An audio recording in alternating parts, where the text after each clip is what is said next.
What in the world happened here?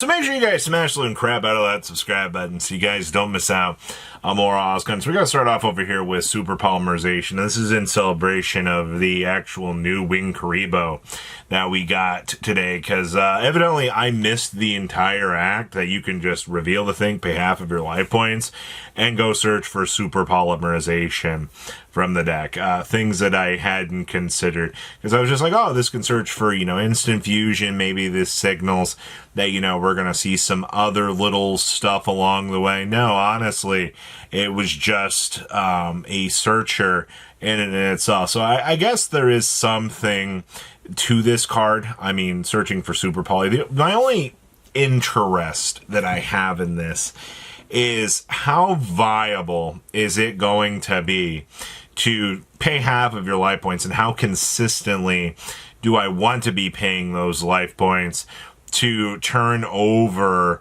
another monster. And I mean, you're going to have a card in your hand to facilitate discarding for the super poly as well. So there is a lot to kind of talk about with just the tools that you're going to be working with in that deck. But, all right, this now means that, super poly is on the list of things to watch. I mean, we do have the full art coming for it, The extended art is very, very gorgeous, and I'm honestly kind of surprised to see that, we're going to be getting that. But like the rest of the TCG, everybody's going to have their preference, quote unquote, of higher rarity. So it's going to come down to, what off of the wall version that you're going to want to play for super polymerization. It's also going to depend on, just how the market itself is going to hold up about this. So I am curious just to kind of see, all the way around which variants are going to be the most desirable ones. Block or Block Dragon. So Block Dragon has been a considerable piece to talk about. First of all, Block Dragon's still locked up in the vault. He's waving at us. You can hear little Lego sounds kind of smashing together. It's not really all that crazy to think about. Maybe the TCG will bring back Block Dragon, because right now the TCG needs to make sales. They need to entice people. Hey, you guys want to play Magnet Warriors, right? Come over here. Come play Magnet Warriors. Come sit down and play with these cards.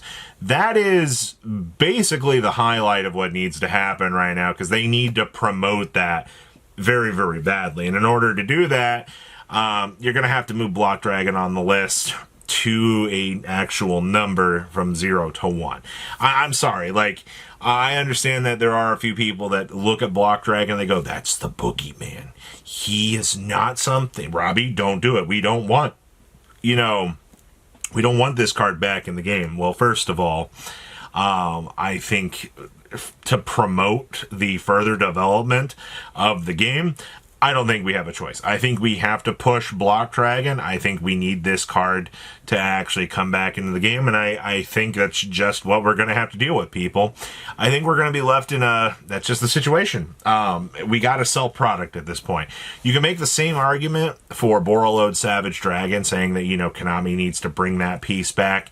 They want to promote Dragon Link sales, to get more people to buy product.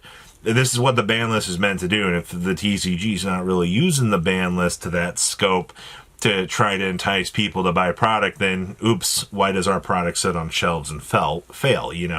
There you go. So Block Dragon's being discussed as a piece that gets to come back. It's been the same pattern for a while. Let's talk about Albaz. So we started testing Albaz over the weekend.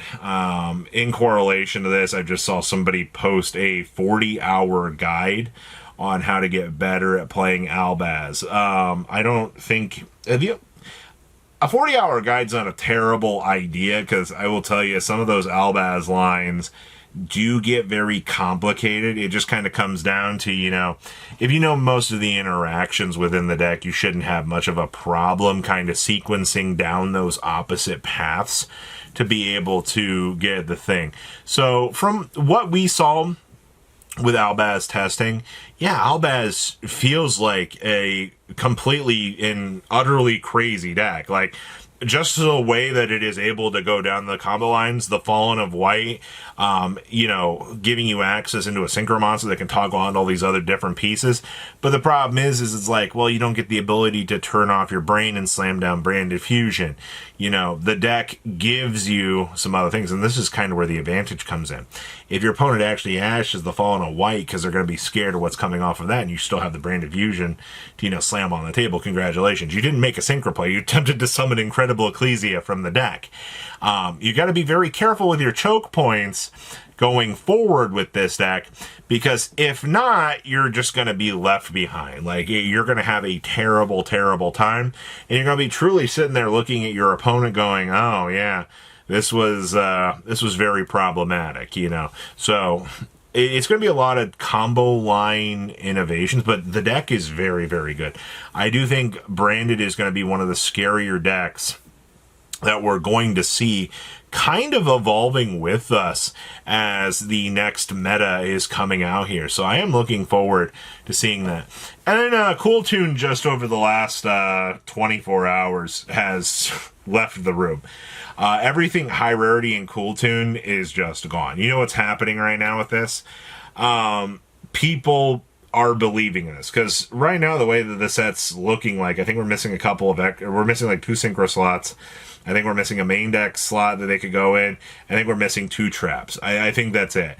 And the way it's looking, I can't imagine that we're not going to see, you know, Kewl Tune getting an effect monster and 2 synchros. But the question right now is, you know, how good are these cards going to be? You know, how much are we going to see on an impact here that these cards are actually going to fundamentally, you know, change the deck? Because right now, you know, the Enneacraft support was all right. You know, I understand that deck's very, very annoying. Heka Hands definitely opened up like some new fusion pile decks that players were pretty excited to mess around with. So there was some level of excitement for those decks. It's just, you know, unfortunately, you know, the greedy hand that has to go, hey guys, we need just a little bit more. Like, you tried, but that trying wasn't enough. You know, we have to get you to give us just a little bit more so that we can actually try to play these decks, and we can actually try to have a little bit more excitement and flavor for what we can have. But truthfully, I do think that all of the hype around Kewl Tune, somebody's got to be a winner out of this set. And if it's going to be Kewl Tune, it's going to be the one's going to flip the script on the table, and it's going to be the big meta challenger here, then so be it. You know, we finally will have something to actually kind of look forward to. So we'll see where the script goes when we actually get these cards.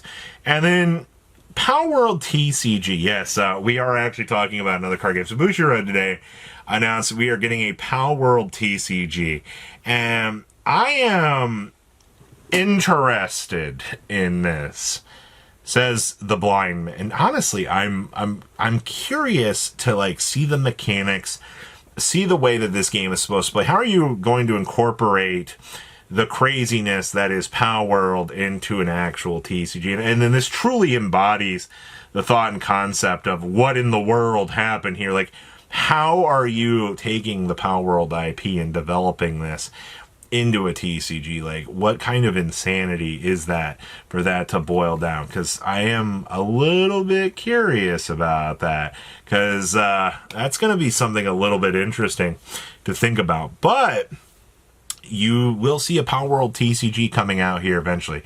I don't think that this will be very successful in the TCG market. Knowing Bushiroad, they're going to toss it at us anyway, and they're going to be like, here you go, guys, go play Palworld TCG.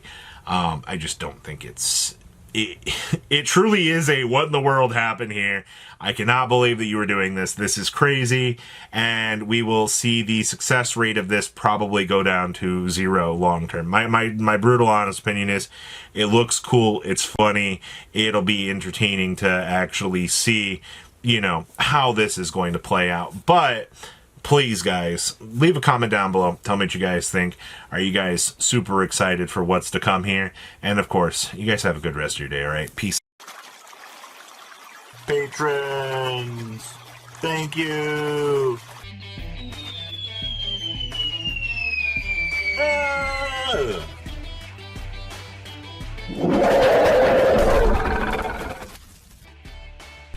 Thank you so much for watching. Check out these other videos.